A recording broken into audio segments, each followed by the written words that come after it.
This is Hunt Nebraska, the official podcast for insight into Nebraska's hunting and shooting sports community. Be sure to give us a follow on Facebook, our space for sharing stories, information, tips, and techniques. Now, Hunt Nebraska. Woo, here we go. All right. Welcome. We are back in the cabin on a special week of November here in the state of Nebraska. A lot of folks are going to be losing some sleep over the next few nights, getting ready for probably our most popular, there's no probably about it. It is our most popular opening weekend hunting season here in the state of Nebraska now, the November rifle season. We've got archers out like we've talked about. We've had the landowner deer season just wrap up recently. So it's going to be exciting. It's a big deal. And the cool down that's taking place here across the state of Nebraska is, I think, a welcome change. Crops are out. I mean, I don't know what we have working against us this year by any means. But folks, again, we appreciate you letting us into your home, your office, your vehicle, wherever you might be listening to us. We appreciate you do that. Give us a thumbs up, a subscribe on your audio platform that you choose. You can find us in many different spots here at the Hunt Nebraska cabin. Or if you're on YouTube, we appreciate that as well, because sometimes we're better visually than we are audio. I'll just toss that out there. Today might not be one of those days. I was going to say, when have we been better visually than audio? Well, when we were talking handguns last week, I've got to say, that was a good show. It was one of those things that's easier to see, perhaps, than to describe a handgun to someone that hasn't quite figured out, like the contenders and all that. That you either have to know or you have to do a really good job of explaining, which can be kind of tough when you know you're being taped. But real quick, Jeff Rawlinson, Kayla McKay over here, Hunter Nikolai on the right, and just me, Hershey. We are enjoying our time as we count down the hours. A few of us have been in the field already, and I know many of us will be in the field over the next several days and a couple of weeks, which is fun. But a big thing we got to talk about, taking the shot. Is there more excitement, all that anticipation, all that buildup, all those lost hours of sleep, all those hours of planning to get to that one moment of truth? And I would add that it's probably an area that we are least prepared for when it comes to hunting. And yet it is a vital piece. Yep. I harvest or I kill to have hunted, that type of thing. Ortega, if I remember correctly, in Meditations on Hunting. So it's one of those things that's vital. Best way to get venison jerky is to succeed on the shot. Yeah. Well, yeah, it helps. It does. Yeah. Harder to get jerky if you don't succeed on the shot.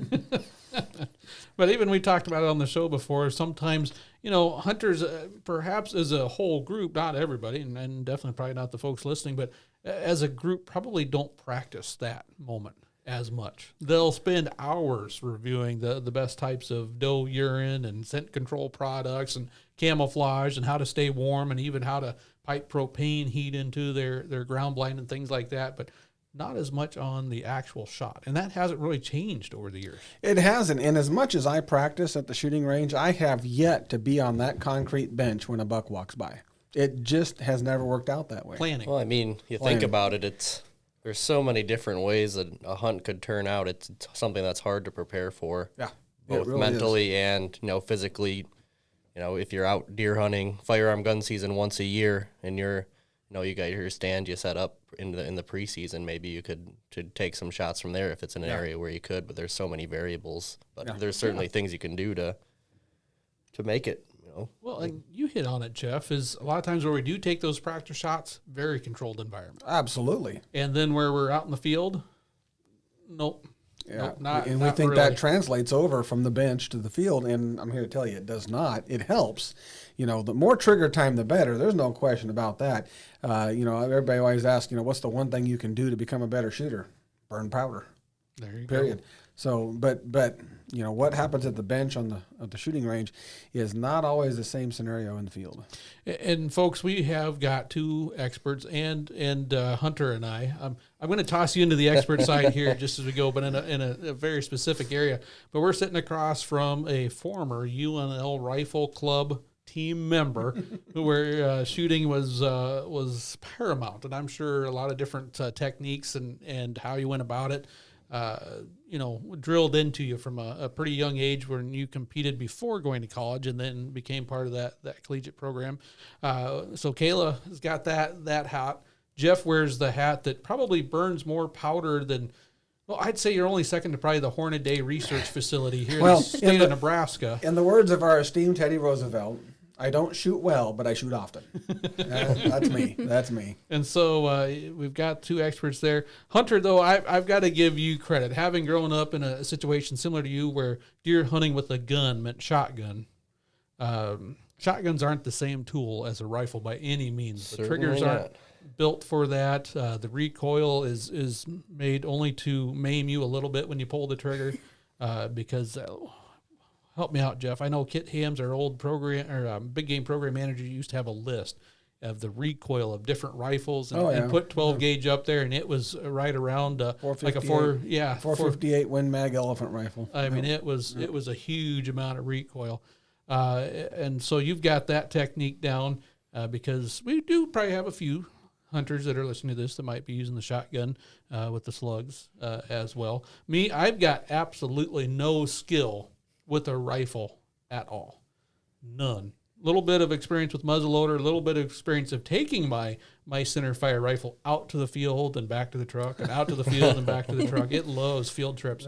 Other people have harvested Nebraska whitetail, mule deer, and some even Minnesota black bear with that rifle. Wasn't me behind the trigger, I'll tell you that right now. So we're going to pick you guys' brains on the whole process. So let's, and if we have some time, we might get into some sight-in stuff as well. So let's start with the preparation. Where does that shot really begin? Looking at me. Well, I'm going to defer to the UNL champion over here because I've never had that kind of coaching and education. It starts before you even get into the field, before you put your hand on that rifle, to be honest. I like that. Go elaborate. Yeah, so it's just kind of the build up in your mind, getting yourself ready for that shot, whether you're going out into the practice range, preparing yourself to really be steady and dial it in that way, or whether you're going out to the field and preparing yourself for that adrenaline rush when you see that big deer walk by, or when you get those flurries of anticipation when you hear something rustling in the back and then the defeat of the squirrel walking by. Defeat, all right. The squirrel feet. Well, I want to know something because I have to think, Kayla, that the buck fever, the shot when you're trembling, all that is somewhat similar to competition when you're shooting in competition. My assumption is when you're at the range practicing with the team, the UNL team, easy peasy, right? But when you're out there at competition and the titles are on the line, my assumption is it's a little different. In practice, we had competition days where we would have teammates or coaches, whatever, really putting the pressure on, but it's never the same as competition. There's always that element that it's not competition. Mm-hmm. Sure. Competition, if I flinch just once, it's over, right? Yep. But you were one of those that rose above. You never had any problems. Of course, never nerves. Wonderful. Nerves of steel. Nerves of steel. So when you're practicing for the shot, when you were in competition, do you mentally talk yourself through the shot just like you would maybe in practice? Oh, of course. My mind never stops during competition, and that's one thing that really keeps me steady during a competition is my mind has something to keep me occupied outside of the nerves. Ooh, and I use that when, even when I see a deer walking by, I kind of mentally talk myself down from that high step of, oh my goodness, it's the deer. Here it is. It's the moment. Here we go. To down, okay, breathe. And we're taught to have a happy place or a calm place.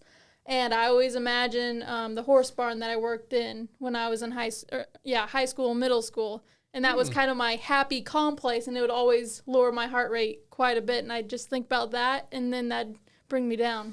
I'm going to have to try that. I got to find a happy place. I got to be happy. Real dark now. Yeah. I think the mental component is one that's not really, not necessarily talked about as much. And for me to be, mentally taking the shot, whether it's at the range or at, in the stand or in the ground blind, the more prepared I am in other areas for my hunt, the more confident I am in my shot. So, you know, getting into your stand on time, making sure you have all your equipment, making sure you've done all your scouting and you know where the trails are. And I think that takes away some of those variables that might be, you know, when you're ready to take the shot. But, you know, if you don't know where the deer are going to be coming in, which directions the wind's moving, where those shot windows might be, it makes it a lot more hard in that split moment when you're going to have to make a decision if you're not prepared for that. So that's a big piece of it to me. That's a good point. That's a really good point. And I've got to agree, and that kind of knocks a thought loose in my mind on the bird hunting side. And I know a lot of us have done some wing shooting in here. There are times where a bird gets up, whether it's a pheasant or a duck or goose coming to the decoys or something like that, and there's times that go through your mind, man, I kind of hope I can make this shot. Let's see how this goes. Those are the times you miss. And the next time when that bird gets up or those birds come to the decoys again and you think, I can do this, and you envision success, that's when you're successful. When you can envision that, and that comes from confidence built up in the practice, going Confidence through the motions. And in that case, breaking blue rock, and I assume it's the same for shooting a rifle. The more you shoot it, the more you're confident in that setup, the more you know you can do it in the field. Exactly. If you can tell yourself, you know, come on, I made this shot 1,000 times. Making the shot, whether you can or cannot make that shot in the field, there's no question you can make the shot. Then it's just going through the motions and doing whatever you have to do to make sure that you make that shot under stressful conditions. Because I don't care who you are, if you don't get stressed when a big old deer walks out, I mean, man, I tell you right now, sometimes you got to talk to yourself. Now, I don't, when I was younger, I got really, I mean, it'd be like, I mean, I didn't, you know, I didn't have to make the shot from the fetal position or anything, but I mean, I got stressed, right? It would be a big deer and I'd sit there and just get nervous and little shakes, you know. I don't get the shakes anymore until after the shot, and then I might get the shakes, but I can tell you right now, I don't care who you are, the hair on the back of your neck still stands up when you're ready to make that shot. Yeah, that's part of the excitement, though. Toss a football term out there. You play like you practice. So I got to assume that when you guys are on the bench and doing some of that practice, you're going through what you normally would in that hunting situation. Sighting in, a little bit different, right?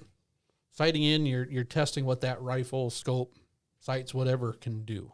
Yeah, which is critical. That's the first step, right? Because your equipment has to be able to operate. You know, you don't go into competition really hoping that this scope works, right? I mean, seems a little loose. Yeah. You go into the competition knowing the equipment's perfect. There's no question about the equipment. But so many hunters, I think, at times, you know, maybe have to be reminded of that, right? That, hey, make sure the equipment is ready to go. Make sure, and it doesn't have to be you don't have to pay a lot for good equipment. You know, a $400 rifle can shoot incredibly well. In fact, you know, some of the most impressive groups I've seen from some of the rifle shooters on sight-in days have come from Savage 110 rifles, which aren't considered very expensive, but maybe some of the most accurate out of the box. So it doesn't take a lot of money to have the right equipment. But to know that this rifle or this pistol with this scope and everything will repeat that shot with ad nauseum, just you know, over and over and over, is kind of step one in my opinion. And then after that, it's practicing with the gun, and that can still be done from the bench. Learning the trigger. Every gun has a different trigger, and if you don't know your trigger, you know, and people say, well, I know my trigger, it's under there, and when I pull it back, it goes bang. Curved. Yeah, but if you really think about getting, you know, intimately knowledgeable of your trigger as you're pulling that trigger, you know every tool mark, every grain in the sear, every ounce it takes of pressure to pull that trigger until it's ready to break. You know when it's going to break because it's past the next three, you know, tooling marks. Now I can feel the rough edges are gone. Now it's smooth. It's going to break now. That's what I mean when I say know your trigger.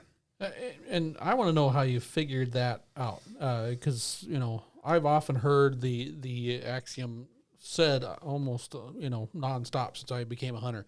When you pull that trigger, it should surprise you. Yeah, it should surprise you. It should be, oh wow, I did that shot. I heard you recently, Jeff, said shouldn't surprise you. You should know when that shot goes off, but knowing that trigger is part of that. How do you get to know that trigger? Range time. I mean, absolute range time. You know, you get up there, you shoot, and you go, okay, this is good. I can do better. And you get back and you slowly pulling that trigger. And the more, you know, if you run your finger over something one time, You can tell there's something different about that surface. You run your finger over that surface 1,000 times, you start memorizing every grain in the wood, every little ripple, every piece, and that's what the trigger is. That the engagement of that trigger and the sear as the metal rubs against metal is what a trigger really is doing. Tool marks, casting, whatever the case may be, you start to feel those, and you start to realize, okay, after that first casting, now I can feel that second. Okay, now it's going to break, and it's going to break soon, and that's where I think hunters, a lot of times, they don't get to know the trigger very well, and I think that maybe that's only the difference between an inch or so at 100 yards, and for a deer hunter, that's of no consequence. Right. How many castings do you feel when you pull your slug gun? I feel a solid pull. But again, I'm hunting with a shotgun. Most of your shots are within 50 to 75 yards, so you've got much more They don't leeway even have there. triggers on shotguns, do they? No. It's just like a bar you grab and pull. But you do practice in your different shooting scenarios, and obviously get it zeroed in. And then we typically do deer drives, so I'm taking some practice shots standing. I'm taking shots seated. I'm taking shots seated on the ground, and all those scenarios you get after you get it zeroed in, so you're comfortable from some of those positions. But it's certainly a little bit different than I think getting prepared for a rifle, where you've got. I think so. Got a little bit more. So you know what I'm talking about, right? Though I do. Yeah, yes, she yep. understands triggers. Can you do that without live fire? Can you do that at home with either? I'm not gonna. What am I thinking of? Not snap caps. Snap caps, dummy rounds, whatever Yeah, the case may be. yeah. But snap caps Yeah. are probably the best because they control the tension on the firing pin, so you're not wearing out your firing pin. But you can, under controlled circumstances, you absolutely can. And of course, the caveat there is make sure the gun's unloaded and double check. But absolutely can. It's just it's repeated. It's just repeated firing, repeated getting used to that trigger. What won't do for you is there's a whole different element of pulling that trigger slowly as you're anticipating the recoil of the shot versus just playing with the trigger. What ends up doing, and I've done this many times, I can tell you what you end up doing. The flaw is that you don't get intimate with the trigger when you're at home and you're just sitting there because you end up just pulling the trigger because there's not the anticipation that you need in the field. But when you're at the bench and you're anticipating, and I mean, guys, I'm telling you right now, I've tried this a zillion ways, and I mean, I can sit there and pull that trigger and have to stop because I'm out of breath just because of the concentration and the anticipation.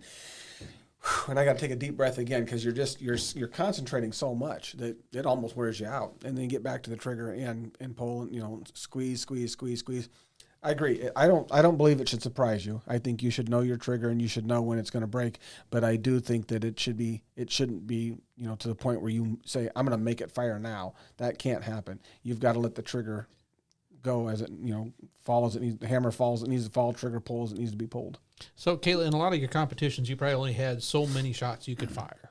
Yes. Did you have any dry fire practices or routines that you'd follow? Yeah, so for air rifle, you had 60 shots that were record, but you could shoot as many sighter shots that you wanted and then as many unloaded shots as you wanted. So you just dry fire it. We actually have a little flip that you lever that you flip and it just clicks, and you could shoot as many as those as long as you don't discharge air. So so you can shoot 120 shots during a competition if you'd like, but I would definitely use those test shots. We call them test shots, and just kind of calm my nerves down, or if I feel like something's wrong, kind of had a flyer, I'd use that and kind of really Reset. like Jeff was saying, really kind of get into the gun, feel myself, see kind of what's different. Yeah. And after so many shots, you recognize what it's supposed to feel like. Yeah. I was going to say, it's back to that football axiom is, practice just going through the motions isn't necessarily practice. It's going to get you closer to your end goal. You've got to have kind of structured practice. Yeah. with And I whatever's think going on. football is a great example because, how many teams would go out and do well in a game if you only took 3 snaps and threw the ball 3 times? And, of course, if you go out and sight in, you shoot 3 rounds, and, I've got a group, I'm good to go. You haven't learned anything about your trigger other than it makes the gun go bang, but you haven't learned enough about the rifle, and so there's going to be shortfalls. Now, whether or not that's going to hamper you at 50 yards or 100 yards, maybe not. But beyond that, it might be the difference between a miss and hit. I mean, I'm sure everybody at this table's missed a deer before. I have. I don't like it, and of course then I go back and just beat myself up and practice because I don't like doing that. I like perfection, but it certainly happens. But it just takes that mindset of I'm going to sight in, and then I'm going to practice at the bench, and that's fine. Bench practice is good. I don't want to tell people not to practice at the bench, because that's where probably most of your practice is going to be, getting to know the rifle, or the pistol, the trigger, and how the handles, recoil, and all that kind of stuff, how your breathing impacts it, and all those good things. But then, I always tell people, if you really want to be successful in the field, under all circumstances, you got to get out in the field and practice, and I mean, like I said, a couple weeks ago, my brother-in-law and I are out with pistols practicing at 200 yards. Why? Because we want to make sure that we can take ethical shots at, whatever range we want to be able to, take it at. And so we practice, and we've done that before many times. And if you're consistent, you feel comfortable there. There's very little feeling that's better, in my opinion, hunting, knowing that you are absolutely confident in your abilities and your equipment out to a certain range. Because how many of us have been at the field and see a deer walk out that we really would like to take, but it's just beyond we're just not comfortable with it. So what do? We pass up. We don't take the shot. And there's still going to be those opportunities where you're going to say, that's beyond my effective range. But the more you practice, sometimes the better that you can get at that effective range. And that adds a very important question, and maybe we'll kind of switch from that to the actual hunt itself, is what are some common mistakes, whether they actually happen or we think they happen, that a lot of hunters make when they're in the field, even if they've done some practice? What are some of those common mistakes? I gotta toss out there that effective range, or their self-imposed range changes. On paper, it's like, all right, I'm only going to try out this far. Yep. But in the excitement, and perhaps there's that deer beyond my self-imposed range limits, all of a sudden, maybe I can get it.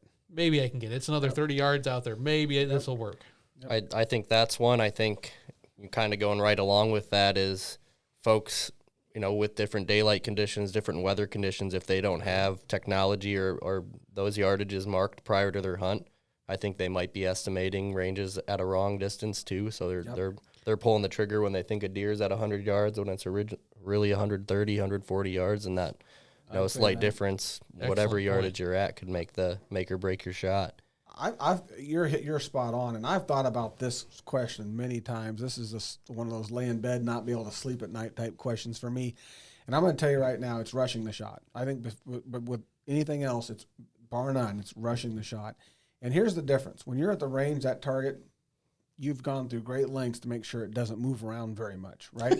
Now, can you imagine your paper target 100 yards being up here, and all of a sudden it just drops down to here, and then it goes back up here, then it goes back over here, and then it turns, and you don't even see it anymore, and then it turns back again, and then it runs off. That just doesn't happen. But in the field, what happens? We sight in on that critter, we're ready to go. Just, okay, I'm breathing, I'm doing oh my gosh, it's moving, gotta get it, gotta shoot it now, and they rush the shot, and all of a sudden, it's nowhere near the shot that they're practiced at the range. It's a totally different type of shot. And so, if I had advice for at the shot, at the moment, it's have your steps that you're going to go through. And just like on paper, if anything changes, take a deep breath, stop, take a deep breath, and start over. And when you do that, you can't make that shot, you don't have a shot. That's something excellent. I think we kind of covered it a couple of weeks ago with Angie Kokish when we were talking about her deer hunting and hunting with a spear, which is a pretty neat one. Folks, if you haven't listened to that podcast, grab a hold of that. Pretty incredible. and listen to it. But we talk about some in spring turkey hunting where, I probably learned more once I went to a bow and arrow for spring turkeys than I had with a shotgun. Because as soon as that turkey got within the range of the shotgun, that first moment that I had a good, ethical, clean shot, I took it. The ones that I knew I could make. Archery, I had to wait for that bird to move just right. Now, I say I still hunt spring turkeys with a shotgun. Don't get me wrong, I haven't abandoned that completely. But because I had to let them with the bow and arrow get closer and see what they would do and turn just right, I found out that I don't have to rush it with the shotgun as much. I can read the turkey a little bit more, and I dare say that in deer hunting, it's the same thing. That deer, just because it stops at 110 yards and looks your way, does not mean that it's going to take off running or disappear, or if I don't take the shot now, it's never going to happen. it might just flick its tail and walk a little bit further. Deer are deer. They're all wild critters trying to stay alive, and they go about reading the landscape a little different, and they have to do it. That's an excellent analogy, again, with archery, because we archers we know what taking the shot is all about, right? Because you just can't let an arrow go unless it's perfect. The angle has to be perfect. Your setup has to be perfect. Your draw has to be perfect. Everything has to come into play, and you wait for that shot. Whereas a gun hunter, you don't have to wait for all the intimate details that an archer has to wait for. So yeah, archers know how to take the shot. They're experts in that. All right, so moment of truth. What are some of the steps you guys go through, Kayla and Jeff and Hunter as well, when you see that deer and you realize you're going to get a shot? For some of you, I'm sure that starts a little bit sooner, maybe using a rest or a tripod or something like that. Yeah, I think for me, it's at first sight of the animal, and first properly identifying it and making the decision. And, that can happen really quickly. It can happen over time. You could see it. It could be 100 yards away and come into you before you make that decision, or it could be, right there on you. For me, immediately after I identify the animal, I try to get into position, get my body into a position that's comfortable, that I practiced in. And if that's with the crossbow, that's a little bit different than it is with the shotgun or the rifle. So I think that's kind of my 1-2, and then a waiting game and trying to control my breathing. I'm getting into position, so if the opportunity for a shot is there, I'm ready to go and controlling that breathing. I really, in my experience, I don't get too much deer fever till after the shot. Typically, I'm pretty calm and cool and coming from just being comfortable and practicing prior to, but and then taking the shot, it's usually just that nice deep breath, and when that shot presents itself, taking the shot. So, but a lot of mental preparation, and where is this animal going to go from the time I first see it to the time I can pull the trigger, and identifying those shot windows. And I got to say, our Hunt Nebraska listeners are going to be shocked to hear that you don't get real emotional and excited and go up and down and all that. Being prepared for the shot, again, it's back to that confidence thing.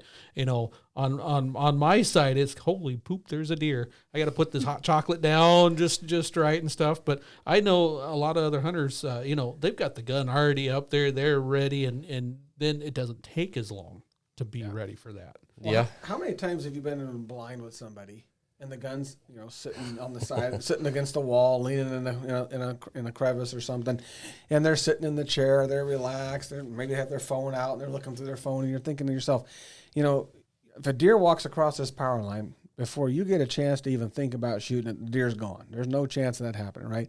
And so I can't overemphasize this enough. I've said this many times and just reiterating it, but yes, you have to treat every gun as if it's loaded, and treat every hunt as if the deer's about ready to walk out in front of you. And that's a different scenario than if you're assuming that there's no deer out there and you're relaxed. Because early on I had lost deer that just walked out by, and by the time I got in position and could finally find it in the scope or whatever, it was gone across the field into the trees. Those are the ones you don't tell your group afterwards. Yeah, you go back to camp. Do you see a deer? No. Why? What'd you hear? But be ready for the shot. And I'm. This is where I'm pretty fickle about this. I use a rest and a handgun hunter, so I use a rest. And I'll put that gun on that rest as the sun's coming up. And as the sun's coming up, I'm yardage markering, dirt clod, a manure pile, cow manure, whatever the case may be. And then I'm putting the gun on the rest, and I'm looking through the scope or the red dot, and I'm putting it on those 100 yards, 150 yards, 200 yards, and making sure that I can see clearly through the scope that this, because sometimes you get out and go, man, I can't see through the scope, and you get this little panic, like, what's going on here? And you just can't, the light, the sunlight, whatever, is just giving you the wrong view. And then you kind of adjust your hold on the gun, and then all of a sudden in handgun scopes, this is absolutely the case, not so much with rifle scopes, but as you adjust your hold on the gun, you finally can see through the scope a little better, because that long eye relief can be troublesome. So, I'm practicing, mentally out there with that pistol, 100 yards, 150 yards, 50 yards, looking at different objects and making sure that I got a sight picture. I'll never forget, I put a red dot on a scope. First time I ever put a red dot, on a handgun. and a deer walked out into view, and I put the gun on the rest, and I was ready to shoot that deer, but I could not find the red dot. And I'm thinking to myself, oh my gosh, the batteries are dead. You know, I'm hitting the scope, I'm tapping it, cannot see the red dot to save my life. And all of a sudden I realized that I just was holding it at the wrong angle, and I brought the barrel up, and boom, red dot was just as beautiful as can be. No deer in the field when I figured that out, but it was sure nice to know how to use that red dot. Practice. Yeah, but that brings up all those different variables that you like to think about, and you kind of learn from your mistakes. If you make that mistake once, you're not going to do it again. That's if you've right. got a red dot and your battery dies, you're going to be sure next time you check that or have a backup battery on your person. I'll tell you that. 99% of the time with pistols, here's a note for folks, 99% of the time with handguns, if you don't see the red dot, bring the muzzle up. You got the muzzle down too low. Yeah, but even things like, you know, your tree stand harness and your lifeline, if you're in a tree stand, having your blind windows open right so you're prepared to put the gun through the window and turn that direction. Okay. You know, there's so many different things you got to think about. But you think about it, you're going to be wrapped up in like the Michelin Man in some cold weather, right? And there was, and again, early on when I started handgun hunting, probably about 30 years ago, I remember one real cold morning where I'm sitting out there and I'm ready to shoot, and I got everything that Mom made me wear. It's on, everything, all 10 layers. And I'm ready to shoot, and I get that gun out there, and I cannot get my hands to the gun because I got so many layers on. I'm fighting to get my hand to the grip and get the gun down on the rest. It was amazing how hard that was, and you'd think, oh, you can push through that. Not 25 layers of cotton. No, you can't. So you got to practice with what you're going to be wearing and all that too. But have a little practice before you head out to the field. All right, Kayla, you've got the deer sighted. You've got the gun up on your tripod or rest or whatever you're using. Now you've got the perfect shot. Turn broadside within your personal range. Walk us through what you do when taking the shot. Breathe. Breathe. Deep breath. There you go. Nothing good happens if you forget to breathe. Yeah. This is kind of when, so unlike Hunter, I am one of those that I'm just sitting in my chair. I'm jittery. I see the deer. Oh my goodness. And when I finally get the deer in my sights, that's when all of the jitters go away. When I'm finally calm, and it's almost like everything else falls away. I'm just kind of in this sense of complete calm, and it just kind of subconscious takes over, and I just kind of remember to breathe, slowly squeeze the trigger, and just keep those crosshairs right up the front legs, a little back, and right behind that shoulder blade. And I don't know, it just happens for me. That's that practice. Yeah. That years of practice and whatnot. Jeff, what about you? You know, I'm one of those guys that I talk myself through the shot. As soon as that deer is out there and I've decided I'm going to take that deer, and I've got the pistol on the rest, and I tell myself, all right, you know, and like you said earlier, Kayla, I think that's helped me quite a bit actually is, I'm talking to myself, okay, take a deep breath, let it out, cock the hammer back, look down your sights, another deep breath, let it halfway out, keep the crosshairs right on the chest. And I'm so busy going through the notion that I'm not focusing on the fact that this is a monster, and I really am getting excited about it. And a monster could be a doe, it could be a buck, whatever, right? When we're hunting, we're going to take something. It's exciting. So you take that off. I also, having the equipment to help you is a must as far as I'm concerned. Bipods are nice. Tripods rule, and I would definitely invest in a tripod. And there's so many different models out there. Those with the skinnier legs are going to have much more movement to them. Those tripods that are heavy with the thicker legs, they're almost like shooting from a bench. I mean, they are pretty solid. I'm certainly not the Primos guy here, or the Bog Pod guy, but the Death Grip Bog Pod tripod is just an amazing tool for giving you solid grip on the rifle and solid rest. But there's a lot of things you can do out there, but a solid rest goes a long way. Yep. I'd also throw in, just with variability in weather, is a good pair of gloves that you're comfortable with. If you're wearing gloves that you're comfortable pulling that trigger with, because, if your fingers get cold or you've got a big old thick set of gloves on where you can barely fit that trigger finger into your trigger guard, it makes it a whole lot tougher. So practice with those too, and throw in some hand warmers to keep those hands nice and warm, so you're not numb on the tip of your finger when you're pulling the trigger. I'm going to say I have not yet found the perfect pair of gloves yet. I've gone to the point for my late season deer hunting. It is a muff, camouflage though, Bingo. Kayla. Bingo. Muff with some of those hand warmers in it. I might have some small gloves on so that, like you said, I can still make that happen. I did find some of those. They're not quite the glow mitts where your fingers stick through. They're the ones with that kind of have the top that flip off though. Yep. And yet my fingers are still clever. There's like gloves inside of them, which is kind of neat. And I've done okay with those, but I gotta admit, I either, like you said, they're either not warm enough, but that's what I want to shoot the firearm with, or they're warm enough and I don't feel comfortable pulling the trigger with it. Yeah, I agree with you 100%. And one more tip, I just, things that you think about, but, you get on your rifle or your pistol on that tripod and you're sighting in on a deer, and the farther they get, the harder it is to hold the crosshair steady on the deer. And you got a deer out there 200 yards and you notice, man, this is just too much wobble. I can't make this shot. Take your glove off, put it on that bipod or tripod, and then put your gun on top of that glove, and that glove will eat up most of that movement, and all of a sudden it gets really solid really fast. So don't panic. Just put your glove down there and get the gun on the glove. Having spent most of my deer hunting with a firearm with open-sighted firearms, scopes. A lot of scopes, obviously, nowadays are variable power. Is there any truth to the idea that as soon as you start dialing it in a little bit and zooming in or zooming out, that the actual crosshairs don't necessarily match up with where you've sighted it in? If you say you sighted it in at 4 power, but you're up on 8 or 9 or something along those lines, does it change that much? I want to know. I think the biggest thing with moving your power is your ability to now see what you're actually looking at. So when you're on 4 power looking at 200 yards, you really only see, looking at a target, you only see just a black dot. Now you zoom it into 10, 12, 14 power, you're seeing those little tiny numbers. And so that makes you a lot more accurate because you can see actually exactly where you're aiming versus kind of a general area where you're aiming. Bingo. Fair enough. Well Fair said. enough. That's good. That's good to know.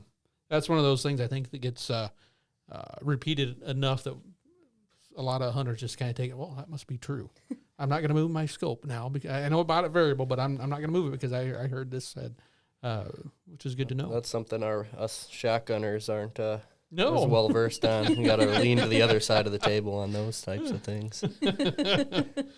And I never had, well, I take that back. I guess I had some bolt action shotguns that had a scope on top, and it was just single, 1 power. I think it was like 3X or 4X or something like that. But my shots were still pretty close. I mean, you talked about 50 to 75 yards. Mine were from about 30 or 25 to almost 45, even with the scope.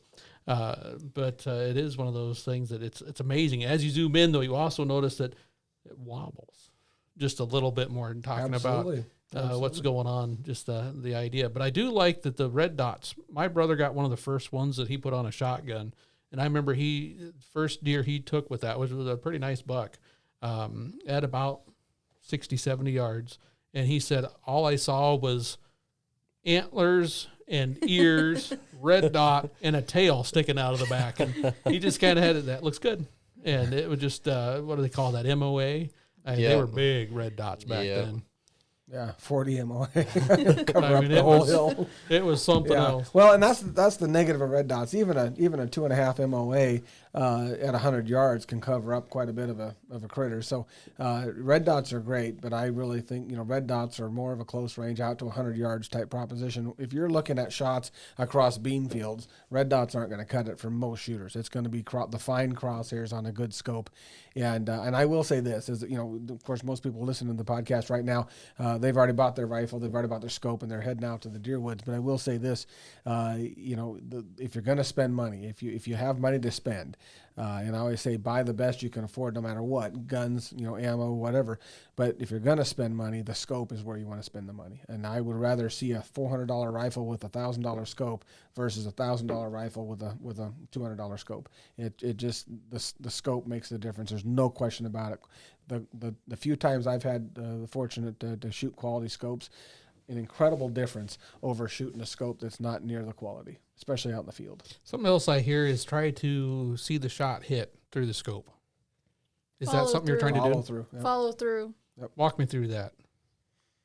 Well, the whole purpose of follow through is you want to make sure that bullet leaves the gun the same way as it was sitting in the gun. So when you pull that trigger, you don't want to make any little movement that may alter the bullet as it's leaving your rifle. And really, follow through starts before you pull the trigger. And you see this a lot with people who flinch. So if you pull the trigger and you flinch, you're really causing the barrel of the rifle to move before you pull the trigger, so your shots are going to be off.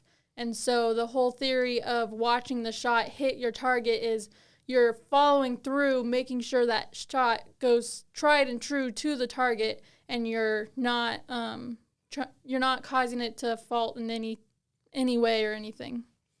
Yeah, that's hard to do, because when that gun goes off, the whole world turns around. I mean, it's just like come out of recoil. By the time you come out of recoil, you're like, how did I ever hit anything? Because I can't control the rifle with a pistol, especially the handgun. When that thing goes bang, that gun's up in the air. There's just seemingly no way.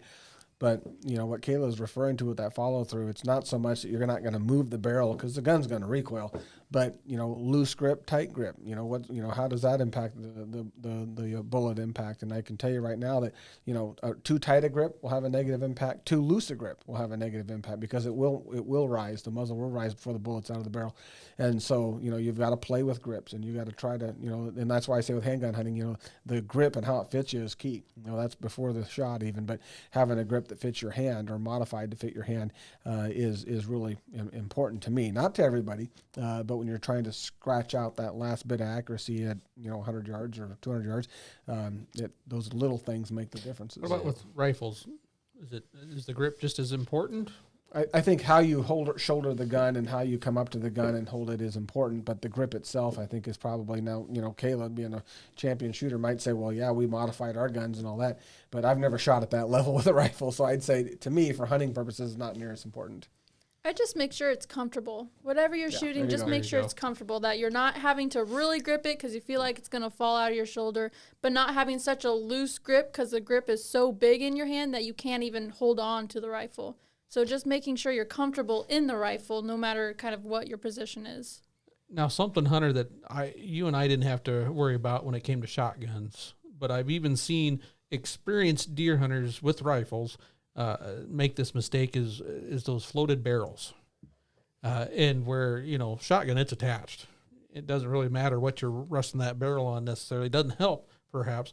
But on rifles, I've seen people take and put the barrel right on that rest or on that branch or something like that. Cringe. And those, yeah, why is that?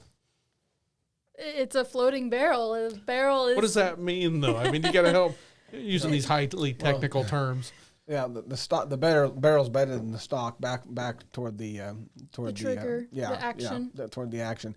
So the barrel is not really touching the stock from the chamber area all the way out to the end of the stock. And so, if you're holding the stock, which that's where your hand is, but the barrel's resting on the rest, well, your natural movement now is to pull down on the stock. So the whole stock of the gun is angling down, minutely, of course, but the barrel is not. And so the shot's going to be completely different than when you have just the stock itself and the barrel's not being canted or pushed or pulled in any direction.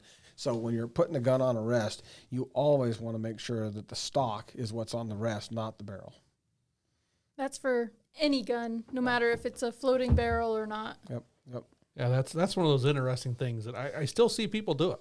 It's amazing, and they'll just rest it right on the a branch or part of the blind or something like that, and it just kind of and it will throw it off. You're thinking, well, that's just wood and this is metal. How much you're really going to throw it off? But if your hand's not holding the gun, and where your hand should just about be holding the rifle where the rest is holding the rifle. So if your hand's out there holding it onto the barrel, that might feel a little awkward, right? Because you don't hold the barrel either.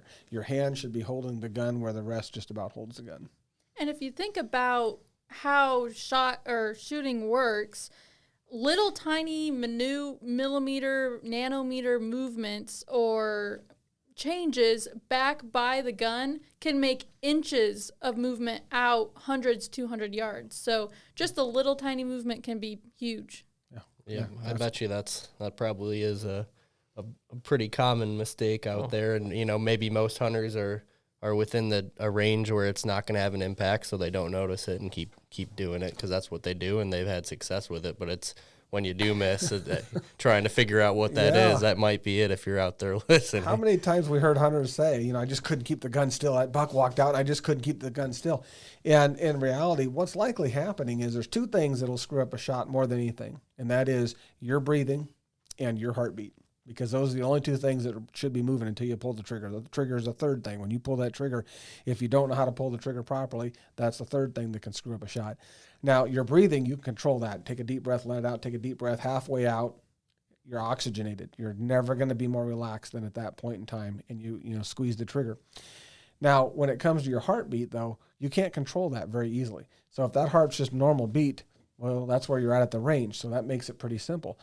But if that heart is just beating out of your chest like this, all of a sudden now, you didn't practice that at the range. That didn't happen like that. So now all of a sudden it looks like your crosshairs at 200 yards are just bouncing all over the place because your body's actually moving. I mean, it's moving because your heartbeat.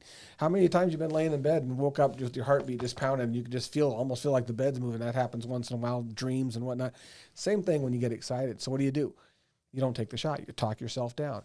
Take it in the best way to control that, deep breaths. Oxygenate your blood, and that relaxes your body. So take 4 or 5 deep breaths if you have to. But don't rush the shot. Don't take the shot when the crosshairs are moving all over the place and just hope that you hit, because that's not the way we do things. All right, we probably have to put this one to bed here soon. So in the last 2 minutes, as mentioned, a lot of the folks that are going to be listening to this, one, thank you for joining us again. But two, time at the range is probably not an option for everyone that's going to be listening to this podcast before they hit the woods with their favorite shooting iron.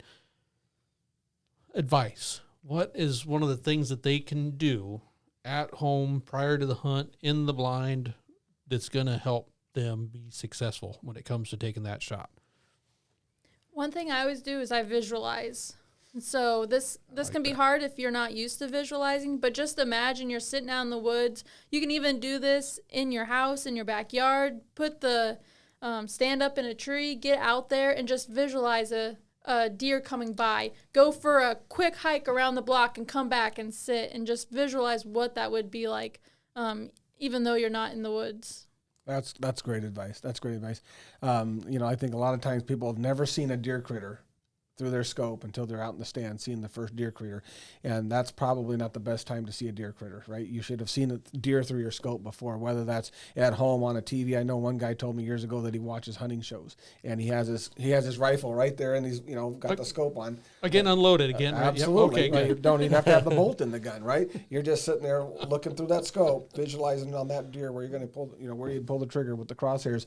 And I can tell you that can be helpful. But for me, it's when you get out to the field and get it in the blind, sit down, sun's starting to come up, start putting those crosshairs on objects of known distance, and take a read. And okay, that's 25 yards, that's 110 yards, and if you can safely, if you can hold the crosshairs and you can touch the trigger and you can tell yourself, oh yeah, I could easily blow that dirt clod right out of the ground there.